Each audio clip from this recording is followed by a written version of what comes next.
My name is Joe Graham.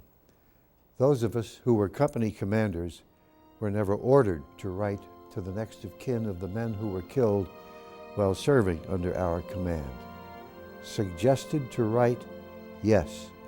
Compassion for the folks back home, however, dictated such letters be written. I can remember worrying each time I started such a letter if the War Department had already sent that dreaded telegram which began, quote, "The War Department regrets to inform you." I did not want my letter to be the first to bear the terrible news that a loved one had been killed. I usually waited about a week because I figured the slow pace of mail going back home from Europe would delay my letter long enough, and I believe it did in every instance. Most of my men had been in my company for at least 18 months, so such letters for me had a very personal involvement indeed. That probably helped make the letters a bit more palatable to the ultimate readers. Foremost in my mind, and I dare say in the mind of each person who had to write such letters, was, what does the person to whom I'm writing want to hear?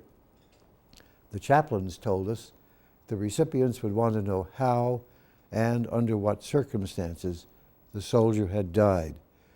We were never permitted to say where. As the commander of a company of 18 tanks, I probably had fewer than a dozen occasions to find myself out of the turret of my tank and on the ground under circumstances making it necessary for me to shoot a personal weapon, such as a carbine or my submachine gun. And usually when I did, several others were firing at the same uniformed figures as I, and I usually tried to kid myself, someone else hit him, not I. My fantasy ran out in a little alpine village named Wallgau, just north of the Austrian border in southeastern Germany. Tanks should never be deployed without infantry, but we had been ordered to take Wallgau by ourselves. So we dismounted a couple of tank crews, and I used them as infantry to conduct a house-to-house search for German soldiers. We picked up a few prisoners and fairly quickly reached a spot near the end of the town where a German soldier stepped out from behind a house and fired his rifle at me from about 20 yards. He missed badly. Almost as a reflex, I fired before any of the others and hit him with a burst of my Tommy gun. The soldier lying on the ground in front of me was just a teenager. In awful pain, he was crying, "Mutter, mutter, mother, mother." We yelled, "Medic," and a corpsman came almost immediately, as they always did. He carefully attended the wounded man and, looking at our group of filthy tankers, he just shook his head as the young man died.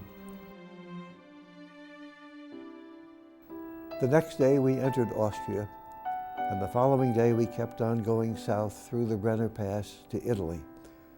What few German soldiers we saw put up their hands immediately in surrender.